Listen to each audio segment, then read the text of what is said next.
रवींद्रनाथ टैगोर, जिन्हें गुरुदेव के नाम से भी जाना जाता है, एक प्रमुख भारतीय कवि, दार्शनिक, बहुज्य और साहित्य में नोबेल पुरस्कार से सम्मानित होने वाले पहले गैर यूरोपीय थे। यहाँ उनके जीवन की संक्षिप्त जीवनी दी गई है। जन्म और परिवार। रवींद्रनाथ टैगोर का जन्म 7 मई 1861 को भारत के कलकत्ता, अब कोलकाता में एक प्रतिष्ठित बंगाली परिवार में हुआ था।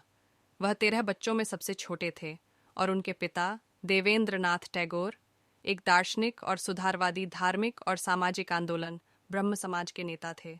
प्रारंभिक जीवन। टैगोर ने अपनी प्रारंभिक शिक्षा घर पर प्राप्त की और छोटी उम्र से ही कविता लिखना शुरू कर दिया।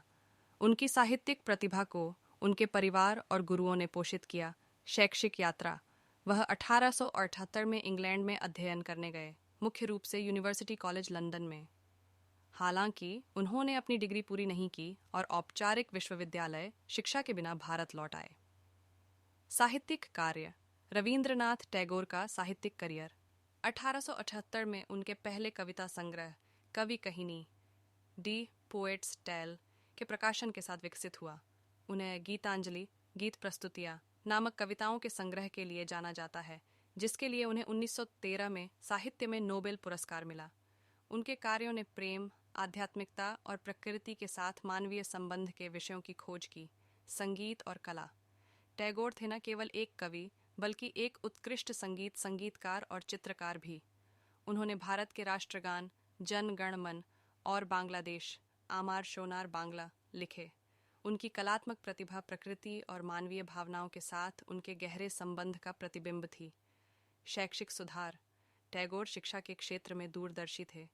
उन्होंने शिक्षा के लिए समग्र और रचनात्मक दृष्टिकोण पर जोर देते हुए ग्रामीण पश्चिम बंगाल में शांति निकेतन, अब विश्व भारती विश्वविद्यालय के प्रायोगिक स्कूल की स्थापना की।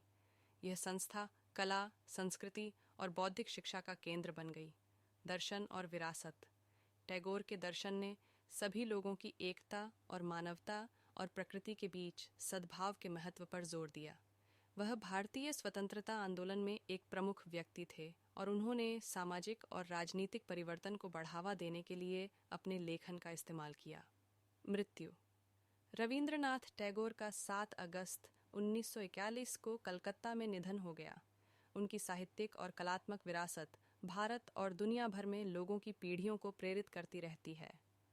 साहित्य, संगीत और शिक्षा में रवींद्रनाथ टैगोर के योगदान ने भारत और दुनिया पर एक अमिट छाप छोड़ी है और वह भारतीय संस्कृति और इतिहास में एक प्रतिष्ठित व्यक्ति बने हुए हैं।